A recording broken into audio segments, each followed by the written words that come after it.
Hello, everyone. This is Scratch and Jack, your host extraordinaire on the Amazing Plastic Across the Pond Hangout. It's the international hangout. I think we only have actually two people that I would consider international joining us today, as well as members of Amazing Plastic to talk scale modeling. There's only one of them. Talking about the hobby. I'm a little rushed today, so I'm totally kind of lulu more than usual. Anyway. So here we are. We're going to talk models, and starting from my always Google left to right, and it's always Heath, because we don't have an A, B, C, D, E, F, G, get to H, and it's Heath. Wait a minute. I start with A. And a D. Yeah, Aztec dummy. How do I, D is before H? A, B, C. Oh, Lou. Well, no, it starts with your last name, Lou. Not Okay. Well, not last name. So, how you doing, Heath? What's going on? Nanu. Nanu. Okay. Is that what's going on your bench? No. I'm very upset. I ruined something. Oh, you got Jackitis. There you go. Nice. I ruined my skyline. Okay, and how are you fixing it? How did I do it? Simple. I was originally going to make one of the famous racing teams with this car, and I used the wrong masking.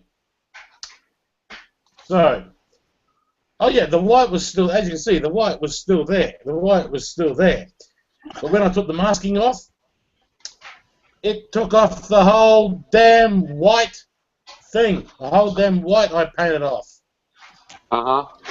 So now I'm trying to use the wet dry sandpaper, and that screwed it up. Maybe you should get in the habit of buying two kits.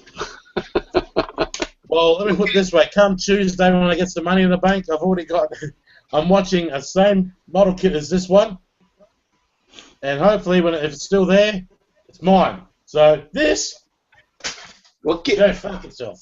Getting back to our dish discussion, you didn't soak it in anything, Heath? You just started sanding? Well, I soaked it in the water before I used the. But I mean, you didn't try to strip it. Sandpaper. You didn't put any. You didn't try to strip. I used a coarse grip. I used a coarse sandpaper first, and then I tried with the fine. The fine was just. I had to sort of scrub it like forever with the fine, and the same with the coarse. I tried the medium. Is it acrylic or is it enamel that you got on there? This is acrylic. You know what? I think the purple pond would be a good thing to do. Yeah, I would have said it to a stripper overnight. Any kind of degreaser would help. Yeah. And soak it in for a week, for an entire week, and it should be easier to take the paint off.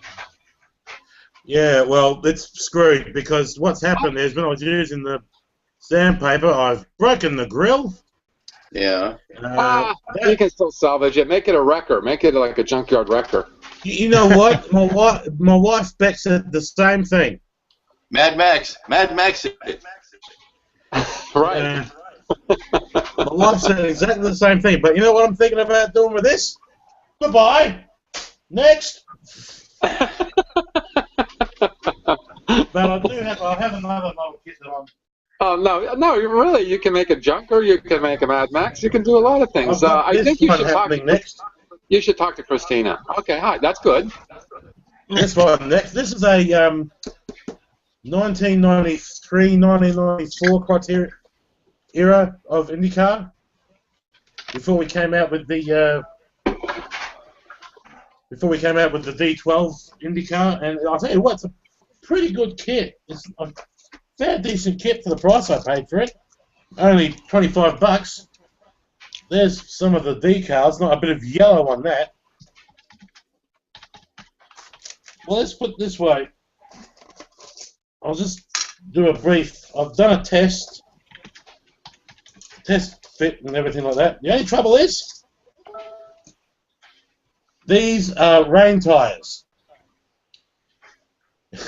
Uh-huh. So I'm going to have to Hang on, hang on.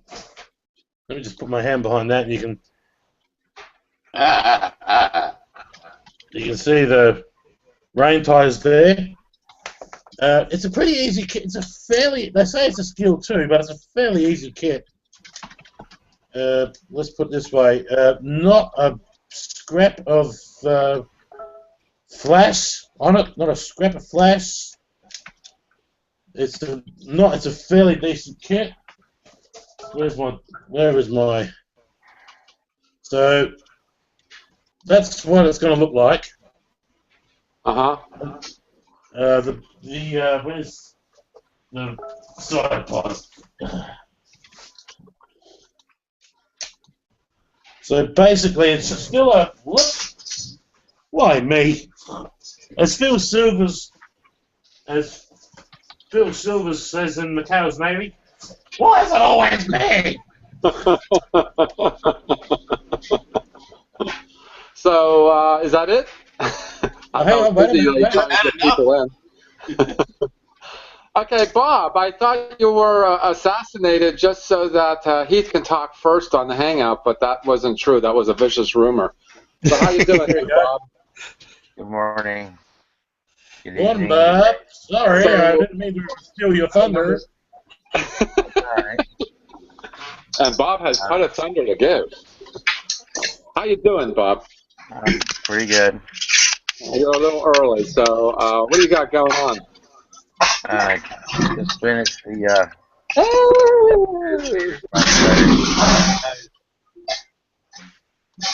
Okay, cool.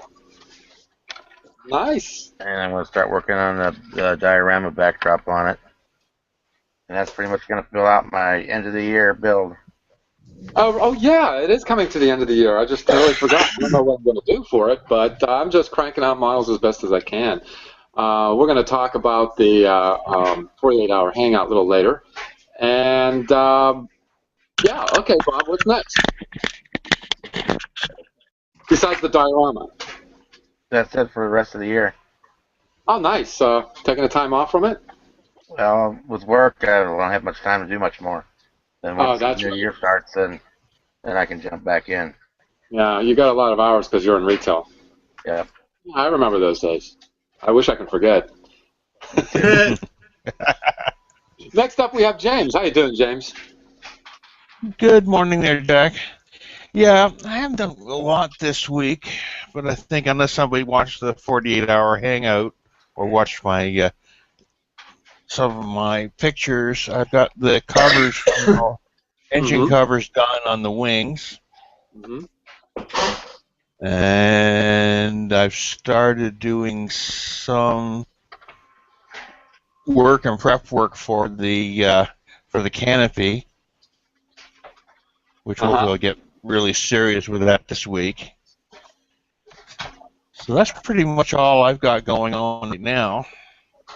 I mean, I've got the I've got the mold for the plug, and that is ready. But I've maybe I'll get to it this week. We'll see what happens. Okay, cool. Hi, Jamie. Hiya. How are you? Before I move forward, we got, of course, Bob is in Illinois. Heath is in Adelaide, Australia, South Australia.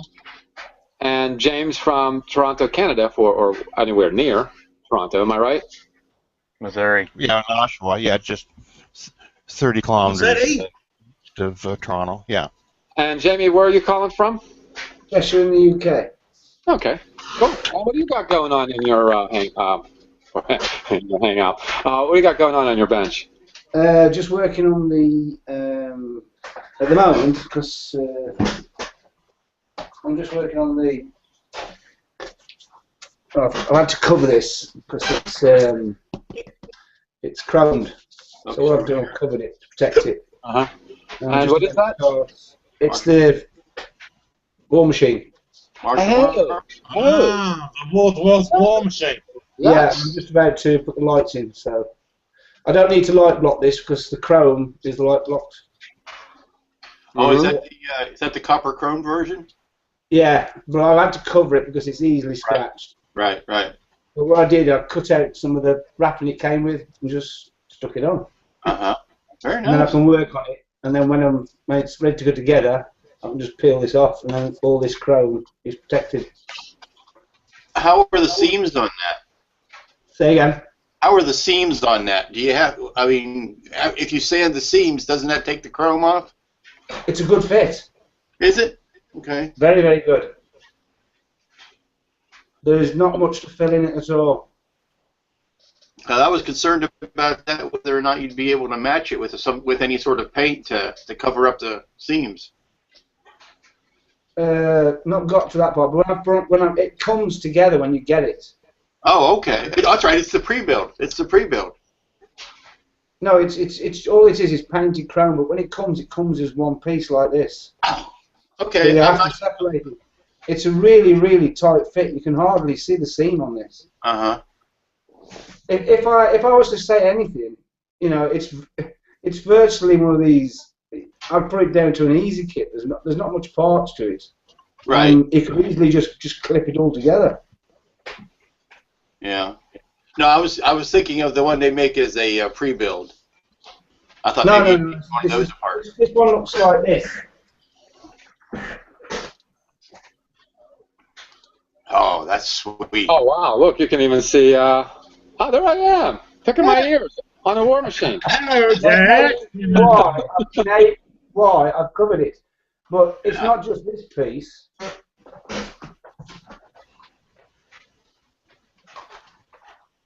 These are all done as well. Yeah. Whoa. Oh. Okay.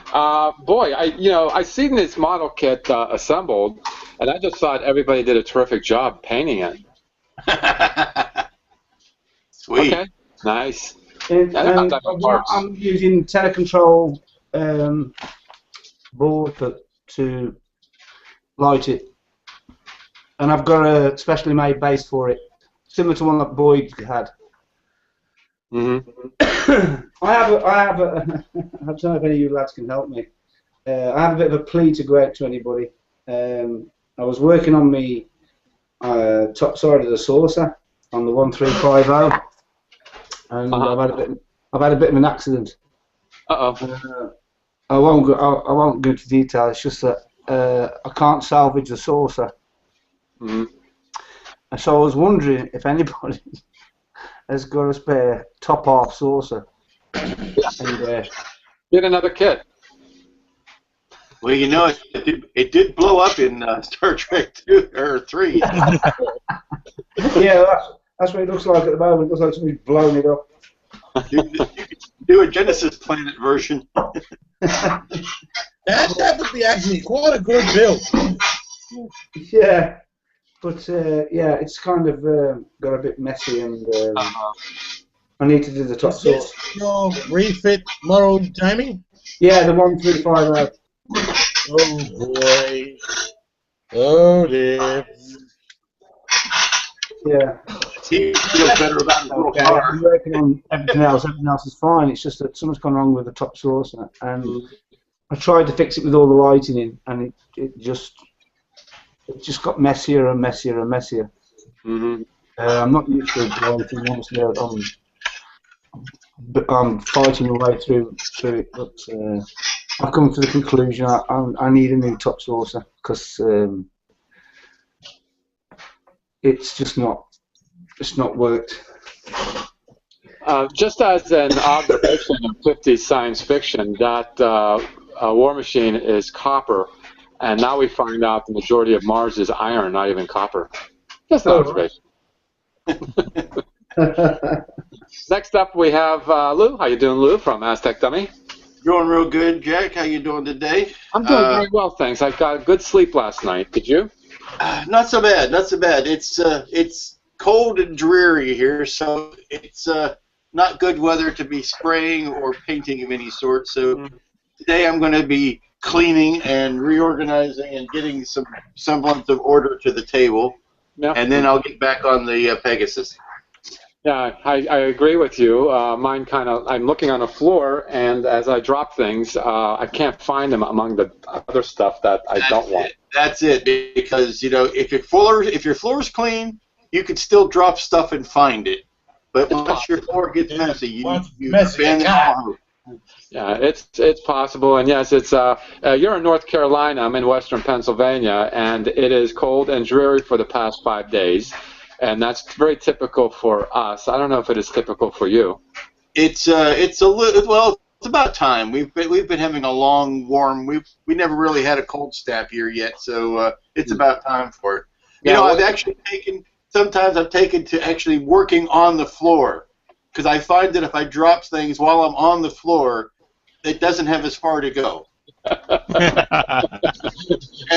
if I kind of work Indian style, then it's kind of confined right where I'm working, and it's so much easier to find things that way. Right. And I don't bend over nearly as much. Well, you know, I do a lot of that at work, but that's figurative. Just start on the floor, put all the parts on the floor, and then they can't roll anywhere. Jack, can I ask a question about something? And if you take, go ahead. Has anybody worked with resin kits before? Yes. Oh yeah. My first one was actually Neil's kits. That was my first, and I was introduced to a good kit, a very good kit. I've got the only question I need to ask is I don't have a problem with the building and stuff. I've never actually worked with resin when it comes to the painting side of things. Is there any really specific prep work you do to the plastic? Yes. For a resin kit, with soap. The first thing you do, either use the purple wash or soap. I use a stronger soap than normal for you mean what's liquid soap? Liquid soap, but I mean a degreasing. But you want to use a strong degreasing soap on those because they have a tendency to have more mold release in them than normal plastic styrene kits. Right. And then clean all the parts out with a toothbrush. Get in between all the little details, clean them all out, and then I always prime everything, but make sure your primer is on for a good long time before you start painting. Right. And just to clarify, you would use a toothbrush you're never going to use again on your teeth, right? Yeah. But put it this way, you have shiny teeth. Yeah, that's all it is. It's very much the same kind of prep work, but a little more astringent with resin. And although the glue is different, you'll be using likely CA and super glue, not glue won't work at all. You just use the CA glue. What's that? You just use the CA glue for those then? Yes. You could use CA or epoxy. You can't use anything else really. And if you can get some good epoxy sculpt or epoxy putty, because you'll be needing to fill in seams and gaps. Sometimes on resin kits you'll have bigger gaps than you will on a styrene kit. Right. That's right. So I'm sorry, go ahead. I got the Liberator from Titan Find. That's the one I'm going to do. It's all resin. Cool. And if you put resin parts onto a styrene kit, like aftermarket parts, you still use super glue. Right. Yeah. And if it's going to be in an area that's going to be highly flexible or vulnerable to flexing, you would use epoxy. Okay. Thanks very much. Sure. Next up, we got Mike. How you doing, Mike? Wake up, Mike. Wake up. Wake up. Of course, he's in Illinois, too. It's like really early in the morning there. Yeah, not really. Well, 7 a.m. 7:19, actually. After it's like Saturday, you know, it's Saturday morning, and most people sleep in at 7. You're kidding me? I'm up at 4:45 a.m., man. Nice. I can't sleep past that time. There's no way I can do it. No way. But you got a really cool 2-camera system there. Show us what you got. Not really. It's no more than anybody else could do. Show us what you got. Well, okay. After the long 48-hour cleanup, finally back in the saddle now. And what I did is I took a piece of this felt and I laid it out here. And these are the 3 kits that I have going right now. And I figured if they're out of the box, they can be put together. So once again, I'm over here. I pulled out Dracula, and I want to finish Dracula. And I didn't do so well on it because this is actually my first figure model. I didn't know, when I started this, I didn't know anything about figure models. And I look back on this and I'm like, oh my, this is horrible. Can't believe I bought electronics for this. It is what it is. Win, lose, or draw. I'm going to put it together. That's how I look at it. Win, lose, or draw, it's going together. Doesn't look that bad. And then now I'm here on Batman. I'm almost ready to start assembling that and getting it together. I got these micro finishing pads, 3,200 to 12,000 grit. And then when I get all the way up to 12,000 on the Batmobile, see it's already been wet sanded to 2,000.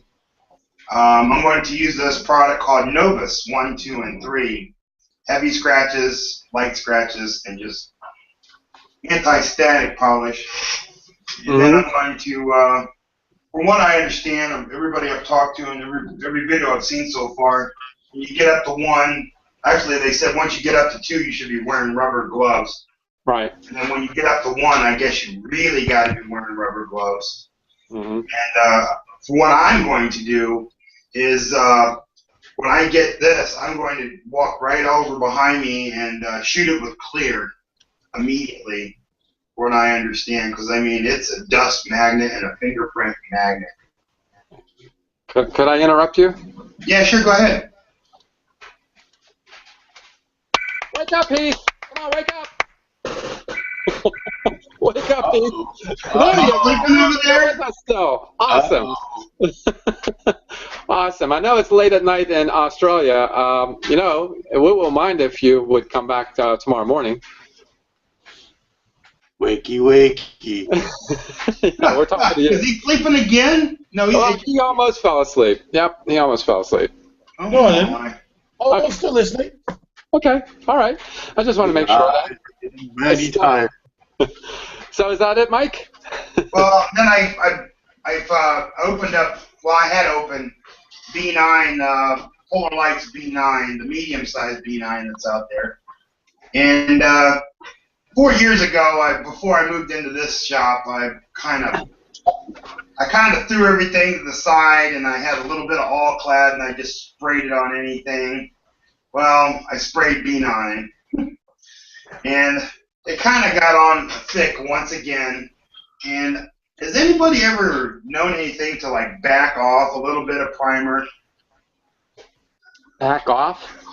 Well, like I saw something or I heard something. I'm not sure how it worked, but I'm scared to use it because I screwed stuff up with this acetone and water to like take off like thick. No.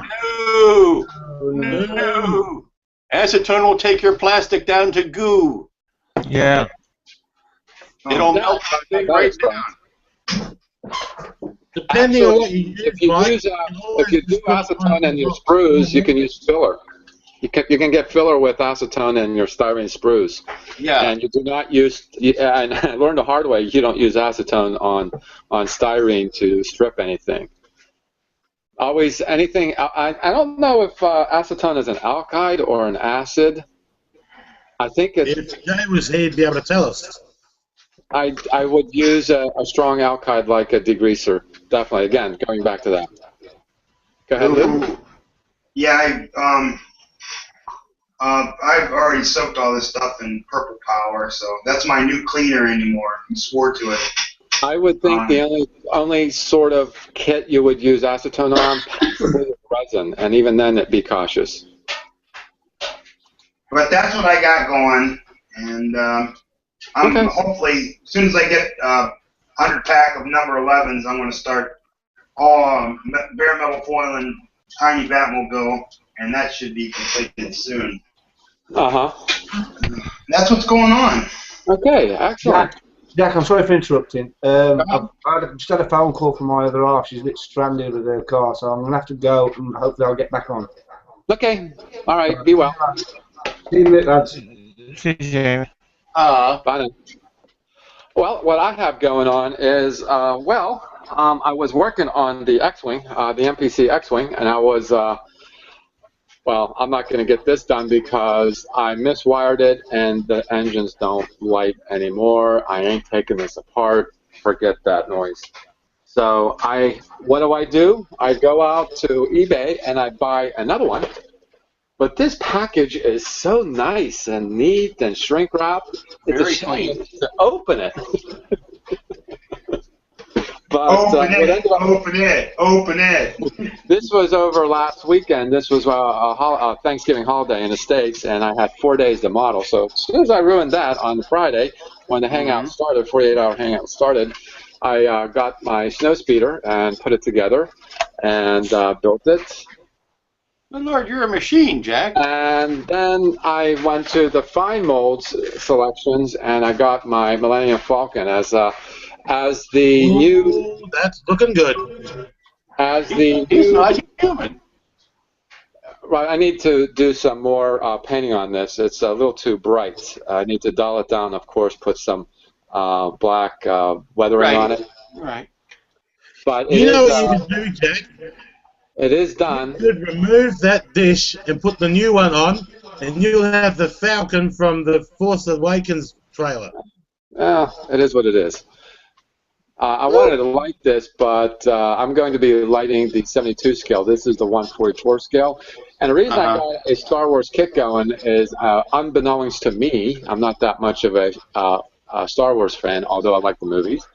The trailer stirred quite a bit of interest on the internet last weekend when Disney had released a trailer for The Force Awakens, the next Star Wars movie. So I just happened to be building, and of course I got my T-shirt on. Yes. I got a Star Wars kit going on. So that's what I've been doing. And everybody here. What's that? You know what, Jack? You make good Star Wars models. Why can't you do the same with Star Trek? With the Well, you know what it is, though? No, I'll be honest. I'll tell you what it is that lighting a model kit alters the kit completely. And when you're altering a kit as much as you're doing when you're lighting a kit, you can ruin it, all right? And quite honestly, what I learned from the X-Wing was quite a bit. And although I knew it, I unwittingly wired my LEDs in parallel circuits. And that's why it... And one dies, they all die. In series. What's that? That one die, they all die? Pretty much. It doesn't work with LEDs. They have to be lit in series, and that would mean all in a row as opposed to like a ladder. Like you got a positive going up one side of the row of LEDs and the negative going on the other side. It doesn't work that way with LEDs. They have to be one right after another as far as wiring goes. I unwittingly did that. I didn't realize I was doing it until it was too late. So, and also, too, how to fit all the wires inside this kit. Although it's a big kit, this does get pretty crowded in the back here where because this kit, the wings can separate and do the attack spoiling, whatever it is they call that. Or attack foil, whatever. Yeah. And so the wings are hinged in the back, and it takes up a lot of room here. Although I'm using a magnetic wire, but because I parallel wired everything, I ended up with lots of wires. So, and I also had of course, the fiber optic on the tips. Yeah, that's the one I hate to see go because that was a neat idea. So I've learned quite a bit about LED wiring. Although I knew it, I learned it that you can't even do it unwittingly. But with this kit, there is a way to get it wired and hide everything, and everything would be beautiful. And I even had the cockpit lit up too. So we'll try it again. We'll see. What can I tell you? And so that's why I can't do Star Trek models as readily, because I need more experience as to how to wire something. And I was very meticulous with this X-Wing. I really was. I was very careful. I was doing it very slowly. And still at the same time, excuse the word, screwed up. Jack, how are you going to display it? How are you going to mount it? Well, I altered it.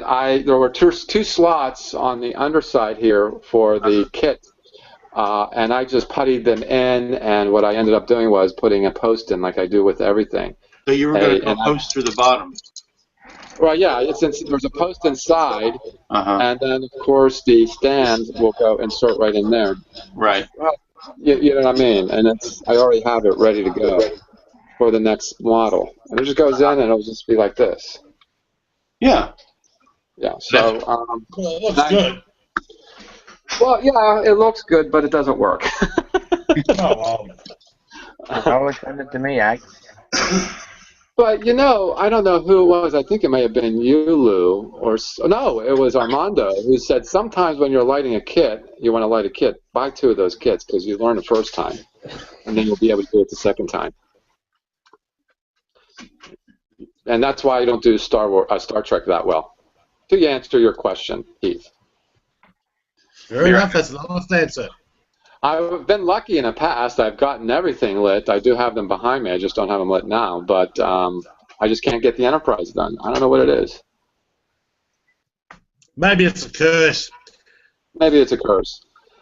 But I got some cars done. And I think next I'm going to delve into some more cars. And maybe I do have a Corsair World War II fighter. Okay, Randall. Okay, Randall should be watching. Randall queued in and said, "I want to be on." Okay, hold on, Randall. Oh, guys, I'm fighting. I'm fighting the tight eyes here. Oh, sure. Well, we won't hang shift too much. Yeah. Well, it's my daughter's birthday tomorrow, so I gotta get some sleep and go running around with the little one. Oh, okay. All right. Okay, guys, I'll see you later. Okay, bye now. I'll be on Sunday night, though. I'll be on Sunday. I'll be on this Sunday.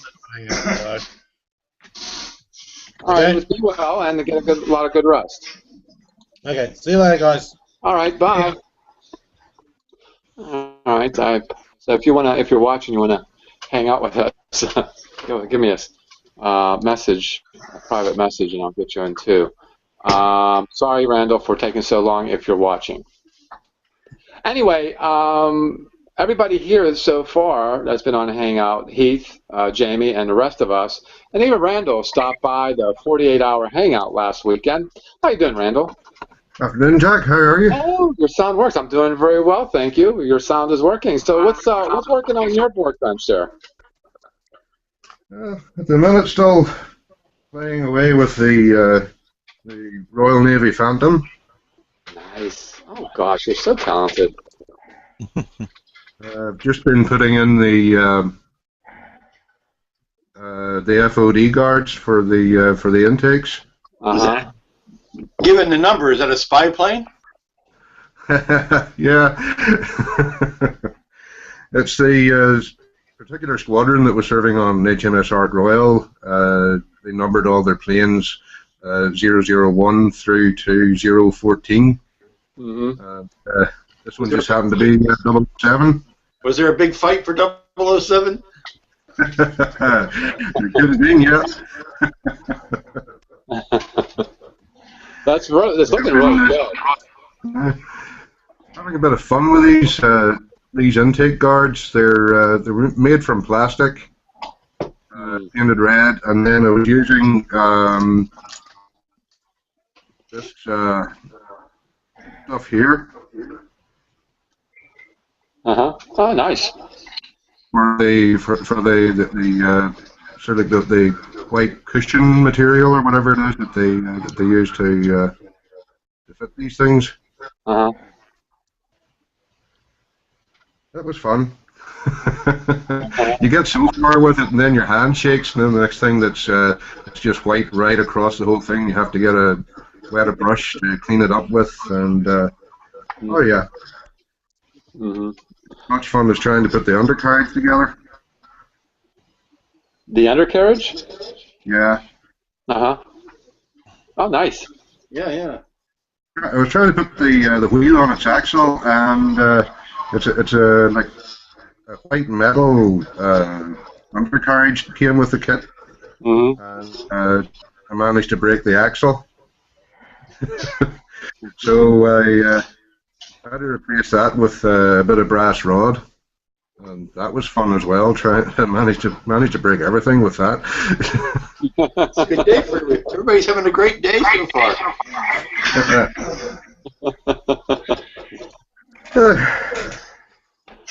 Well, so anyway, as I was saying that everybody here had joined us at some point in a 48-hour hangout, and I got to say, I didn't expect to close it. It was James and I at the very end there. It was about 3:30 in the afternoon on Sunday, and it finally quit, so that would make it about 55, 56 hours long instead of the 48. I'm telling you, you guys can't count.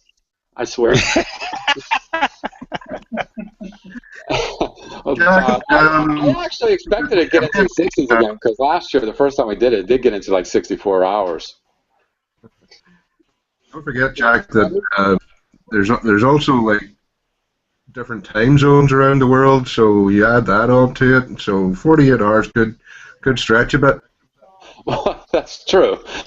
That's true. But you know something, the reason we've done the 48 hours hangout is for everyone around the different time zones to have an opportunity, because I often hear, oh, shucks, I'm working. Oh, shucks, I can't make it because it's like in the middle of the night or in the middle of a work day. Like the European hangout for me is very early in the day. It's like just about the time I'm done with work, so I can't join the European hangouts, and that's why we do it. That's why I'm up early in the morning, so that maybe a majority of the world can come in on across the pond. I could start it at 7, but I'm not going to be that dumb. 7 in the morning. But that's what the 48 hours is about. The 48 hours hangout is about, and it's not a broadcast one. It's just something that everybody gets, and everybody did have a good time, I hope. You think Google would let you take a YouTube time frame to record that long? Well, why would you? Because what we normally do is after some conversation, usually not about model building, we are building our models at the time, but we're talking about other things, and it becomes pretty dull to watch. Big lapses of new time. There'll be a lot of fast forwarding to that video. I mean, it would be interesting to tape it and get the highlights, And we can probably do a couple hours of highlights, but that's about it. Yeah, I've been there overnight, and there was quite a few times when it was 1 or 2 people and 3 or 4 after. Right. And, I peeked in every now and again, but I was mostly on for the whole thing. I was pretty tired that weekend. I saw a couple. I saw some Jack Empty chair a couple of times when I stepped in. Yeah, there was a Jack Empty chair a lot because I had regular life going on too, But I think it's a great success, and I really got to thank you guys for making it that. I only had the idea, but it's yours. That bottle of paint was bothering me because when I see myself, there's a bottle of paint. Speaking of bottle of paint, I got a care package. Not a care package. I bought this. This is from Scale Hobbyist. It's a lot of paint and primer. So let's open. It's like Christmas. It's like Christmas. Without the gift wrap. Scale Hobbyist is a great, I think, awesome place to do business with. They pack everything very well, and what I get there is Vallejo paint. So I got a big bottle of white primer, big bottle of gray primer, big bottle of black primer. You can make your own gray. And some paint. And now, Mike, this is different. Look at this. Are they repackaging? Yeah, they're repackaging to a different brand name, I guess. That's a particular kind of gray. I guess they didn't have. It is a international color. I don't know what they call that. It's already standard color. But a lot of gray, and I decided to go with not the Air, with the advice from Mike Bassford, to do the regular paint and just thin it. And they come with a thinner. He uses something else to thin. I just buy what they got, and it works rather well. In fact, I do thin the primer because sometimes the primer comes out a little chunky out of my airbrush. Yeah, you guys ever have experience with Vallejo? No, I've never used a Vallejo paint. I keep hearing about it. I know they're wonderful sponsors, but I've never used them. You know, Richard, when I started back, I was using enamel paint, and I thought to myself, the only time I can paint is in the summer because the fumes are ridiculous. Mm-hmm. And he says, why don't you try Vallejo in the wintertime, just for the winter, and you know, you can paint indoors. Well, I got stuck with it because I like the quality. So it's not a bad paint. It's actually pretty good. So it's something I feel odd ordering online unless I know the color. I kind of like going to the store and seeing the bottle and knowing what color it is in the bottle. Interesting you would say that.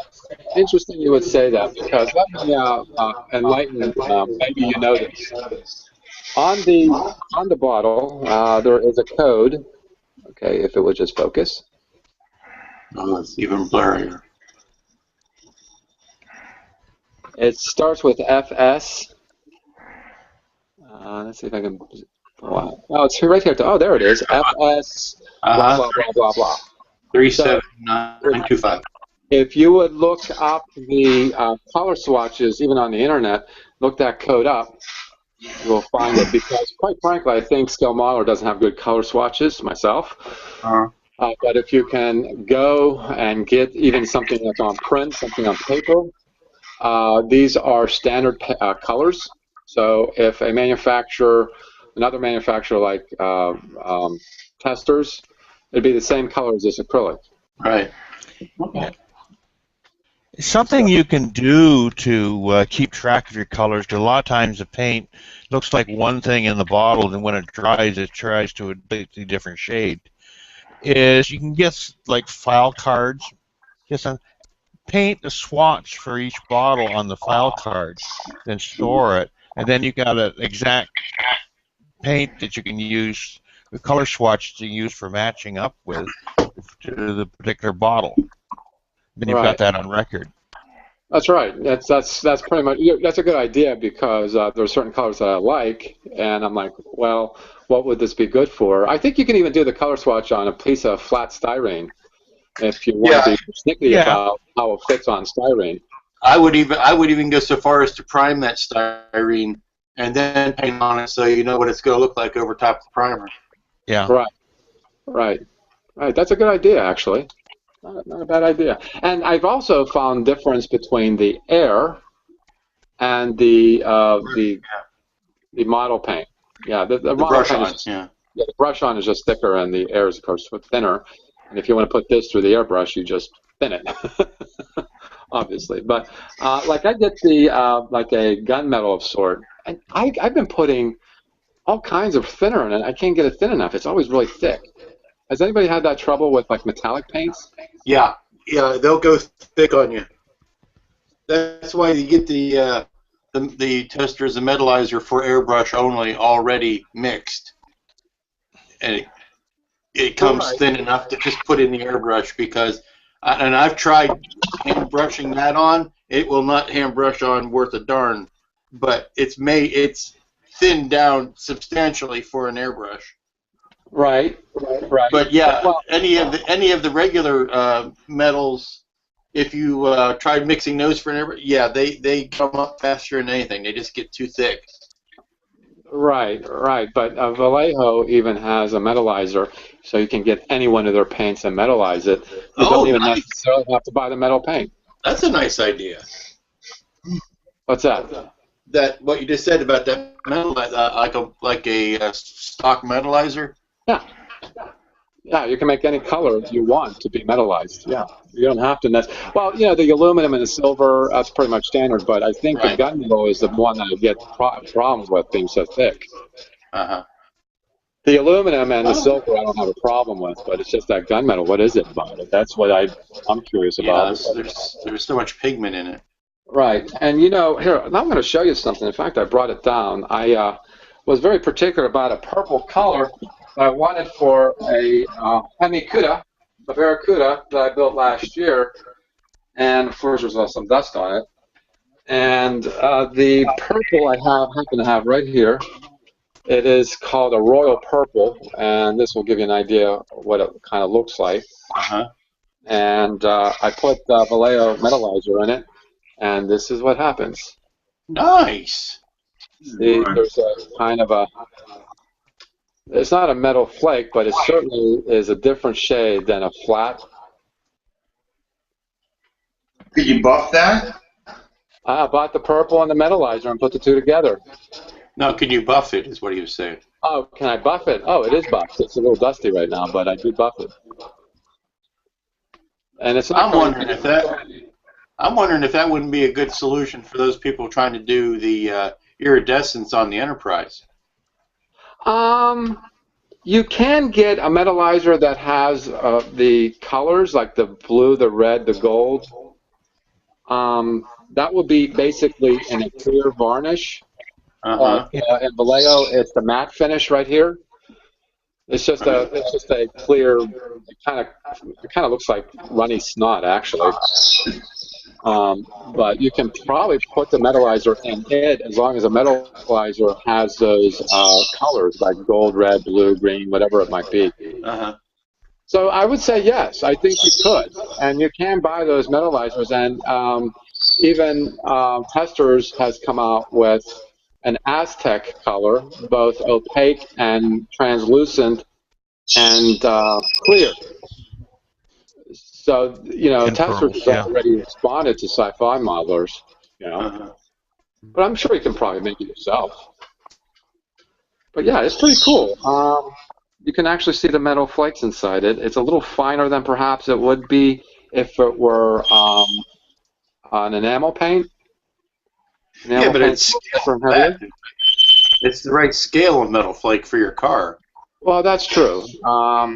And this is it. This just happens to be one of my most favored builds. I really enjoyed it, and I like the way it looks.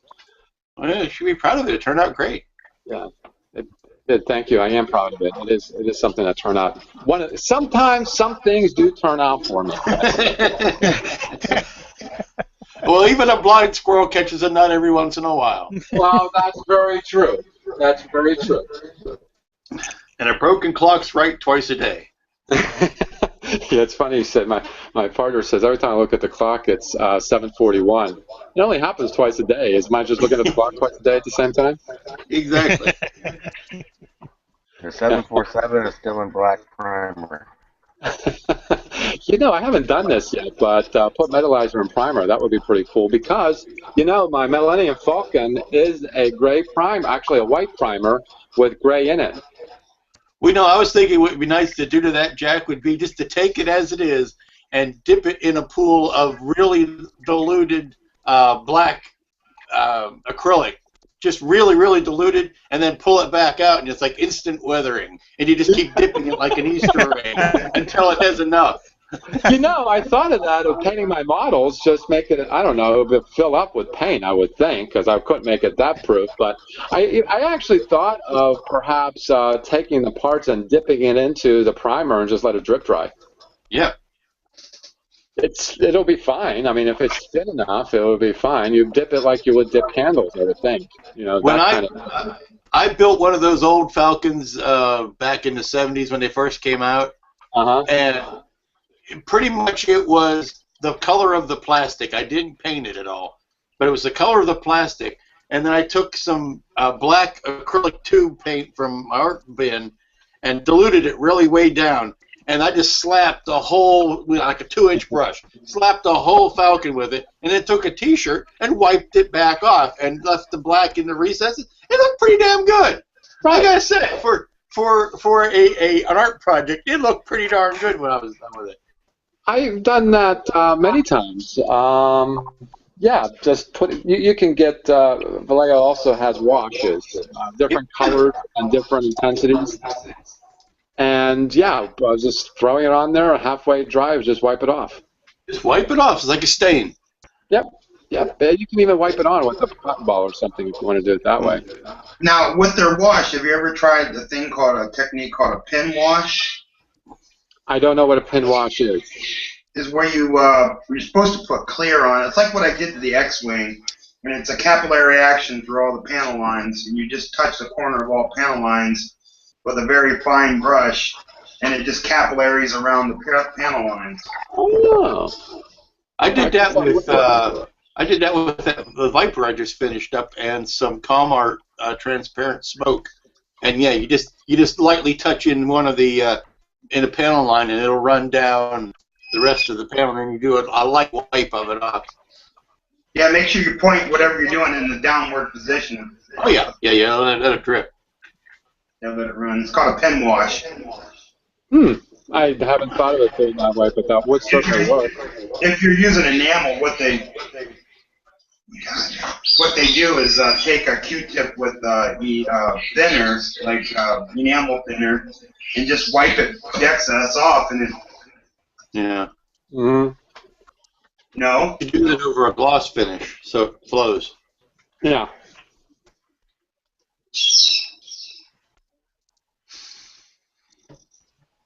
Awkward silent moment. Yes, imagine 48 hours of this. Oh yeah, imagine 48 hours of this. Mm-hmm. Dead air, yeah. Look, a teenage dance. I'll be over standing in the corner. Wallflower, wallflower, wallflower. Would you like to dance? But you know, I found that you don't even have to buy the Vallejo wash. You can just get black paint and thin the hell out of it. That's all it is. It's basically a tinted thinner. And I would think you can do that with possibly, what do I have here? This is Tester's enamel thinner. I would think if you put a drop of black paint in this, it would become a wash. What do you think, Lou? Yeah. I wanted to give Jay a plug, even though he's not here. I took one of his ideas from his one of his videos, and I ran with it. He was talking about getting an old glass jar. This just happens to be a 10X, and taking some Bondo putty, the spot putty, filling it up about this much with the Bondo putty, and then the rest of the way with acetone, and letting it shake down and mix up, and what you get is a real fine wash of this putty that you can use because the acetone melts the putty down and dilutes it. And then you can use that to brush into seams and stuff, and it's like using a spot putty, but a real fine spot putty that is self-leveling and fills in seams and cracks very nicely. I learned that from Mr. Jay Barron, so I wanted to give him a shout-out on it. Yeah, Jay Barron leads that workshop. Yeah, certainly. He's come up. I've learned how to do a two-sided mold. Two-sided mold, and he taught me that. So, in his last episode, I didn't get quite finished. I got about halfway through, but thanks for the reminder. I got to finish watching his video. Very informative and entertaining as well. So, yeah, good plug. Well, only when a good plug is it's when it's a good idea. I mean, sure. I'm not here to plug Jay just because he's a nice guy. Right. So, anywho, another awkward, quiet moment. So, does anybody have any tips on me for Dracula? Even though I screwed it up. I don't think it's screwed up. I mean, I like what you did with the cape. I haven't seen near enough people do the inside of the cape red. And most everybody goes with either purple or black. The red is actually quite nice. All right, thank you. Thank you very much. I shot. I would deepen it a little bit, maybe. What's that? I would deepen the red a little bit, maybe. Put a black wash over it or something to make it more of a burgundy and less of a bright red. All right. What can I do about some of these crazy? I know the cape covers up a lot of seams, but there is some really bad seams on this, like in the arms here. Well, it's not so bad if it's along the seam of the suit, because that's you know, an ironed-in seam. It should be kind of sharp. All right. But I would take one of your sanding sponges and just go over it. All right. One other thing is the three pieces of the cape. Uh-huh. What could I do to? I know they're painted, but actually getting that seam without making it look horrible. Do you have any of those tiny sanding sticks? Yeah. I would use those on it. But you can use some putty and, gop up that seam with a little bit of putty, stick the two pieces on, and then just sand the bumps down. This is something I always do before I start painting, is I look to see how much of the model's actually going to show, because you could be spending a whole lot of time. You could be spending a whole lot of time worrying about painting the underside of an arm, and it's never going to show anyway, so why bother? All right, here's another little thing I was going to do. Spend your time on the seams that'll show. All right, what about the head? It's a two-piece. And I was going to put LEDs in the lights. Well, I have to say I'm not a big fan of the gray skin. Oh. I would go with something that's maybe, more of a flesh tone, but then I put a gray pallor over it, but I wouldn't start with a gray base. Interesting you would say that, because I was just started watching True Blood, and it's really funny. From the first season and second season, the makeup is a lot better on the vampires. Yeah, and they're not quite gray. They are their respective flesh tones between ethnicities, but there's just something about them that washed out as gray or kind of a pale gray. Yeah. I think they do that post-production, but. So if I went over this with like a flesh tone wash, it would bring out more detail? Well, that would be a good place to start, but I was thinking of doing a flesh base with a dry brush gray over it. Oh, just go ahead and repaint the whole thing. Just start over. Yeah. Pick them up a little bit. You're off camera. Oh. There you go. Kind of looks like Jay. Oh! That's me. He's not feeling well. He's got the flu again. Yes, he's very off. Yeah, it's okay. We can make fun of that. Color like peach, put that on there, start with it, and you could always green it up from there. If you're going to light the eyes up, then you're already kind of taking it one more step away from realism. So, yeah, maybe the flesh tone isn't the best idea then, or isn't necessary. The eyes are going to go from an amber to a red, and then they're going to go like a hypnotizing thing. It goes blip, blip, blip, blip, and they'll start back over from amber to red, and blip, blip, blip, blip. Disco eyes. Yeah, well, kind of like a hypnotizing thing. Right. Well, yes. Then I think maybe a good place to start would be a light, a flesh tone wash might be enough. And then concentrate your red around the mouth. Yeah, he gets an LED red mouth too. Oh, wow. Yeah, just a single strand, just like a regular glow red. Does he shoot anything from his fingertips? I'm not that talented. I wish I was. Jack can run fiber optic out to each fingertip. Oh my! Well, you know something, I'm pretty good at that, but I'm just not good at final assembly, that's all. I had to use a little epoxy sculpt to fix the bat ears on this, and he looks like he has headphones on now. Princess Leia, before your execution, I thought you... I gotta stand that back. Awesome. You know, guys, it's been an hour, and I'd like to thank you all for joining us, particularly after like the 48-hour hangout. Quite frankly, I'm kind of a little, not quite, but I feel the tinge of being burned out on hangouts. I was actually questioning the wisdom of doing it today. But I'm glad we did because, quite frankly, on a 48-hour hangout, we really don't talk models. We just kind of sit there and do models, but every now and again we start talking about something, which is important for a community to get along as people because without the hobby, we wouldn't have anything else in common. So why not get along as people, too? And quite frankly, if I won the million, I won the lottery, I would definitely visit every single one of you. I would definitely do that. But the problem is I got to be lucky to get that million. But yeah, I really like you all. I mean, not just as modelers, but as people too. So anyway, thank you all for joining us, and thanks, Bob, for sharing your what you had going on. And of course, James, thank you for your paper. I'm going to go on hug a tree and hope it gets into your hands because you're very awesome with your paper models. And Lou, how you doing, Lou? And thank you for joining us also. And Mike, thanks for joining us as well. And then, of course, Randall, thanks for joining us. I like that hand. Because it's Thing. Thank you, Thing. See you later, Thing.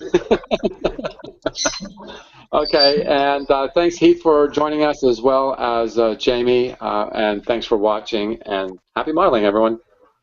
So long. Bye. Good day.